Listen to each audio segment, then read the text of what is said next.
Labrīt visiem! Šis rīts jau ir sācies agri.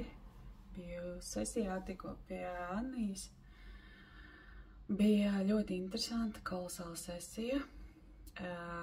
Tēma bija ļoti smaga. Par dzīvi. Mans ķermenis tik ļoti ir empātisks, ka es katru reizi, kā apkārt kādam kaut kas notiek, sasit, saskrāpē, vēl kaut ko, es ķermeniski to jūtu.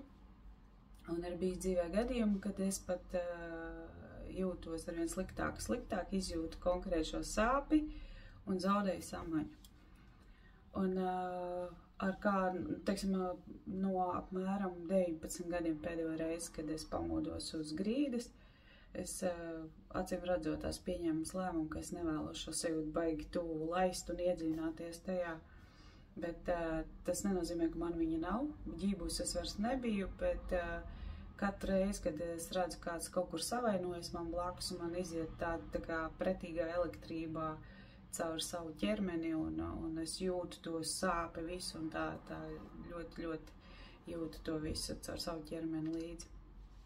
Un es gribēju atbrīvoties no šīs sajūtas, protams, man viņa bija kaut kur sarakstā pēdējā. Un es kaut kā šodien izdomāju, ka vajadzētu tikt no viņas vaļā.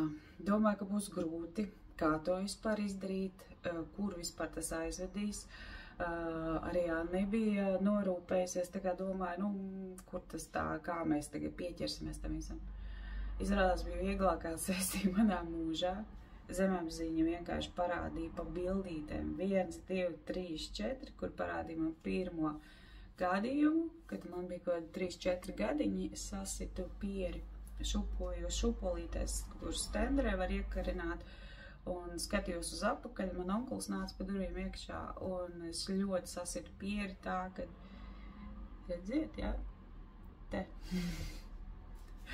Bija tāds asins fontāns, un tur es ieraudzīju modeli, kā mana omīte rīkojās. Viņa tur pusģībienā, pusvemdama, ļimst kājas, nevar uzņemties šo te atbildību, ir slikti un viss, un finālā neaizved man ne pie ātriem, ne ārstiem, sadakterē mani, es noraudājos, es arī aizgāju gulēt, un es vēl sajūtu, ka man tur reps pa galvu. Un tad es ieraudzīju savas omas modeli, kā viņa rīkojās un kā jūtās. Un es esmu pārņēmusi, ka tieši šādi ir šī te atbildības uzņemšanās, šī te mīlestība pret mani, ka tā tagad vajag. Un tad es ieraudzīju, kā man šie notikumi tālāk ir gājuši.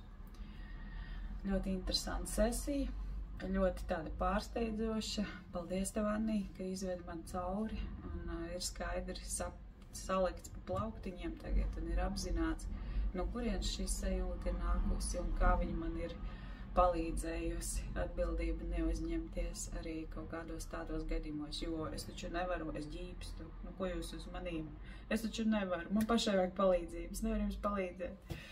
Un tagad viss tas ir skaidrs, kā tas ir, un manī ir otra Indra, kas uzņemās atbildību, kas visu dara, tikai reizēm pasāp ķermenis šādējādi, arī tas vairs nebūs, un viss būs kārtībā, un man nav jāpaliek tādai gļatai un nevarīgai. Es varu visu un varu palīdzēt un uzņemties atbildību un izsaukt ātros un aizvest uz pie daktariem, ja vajag. Un tā teikt, rīkoties kā pieaudzis cilvēks.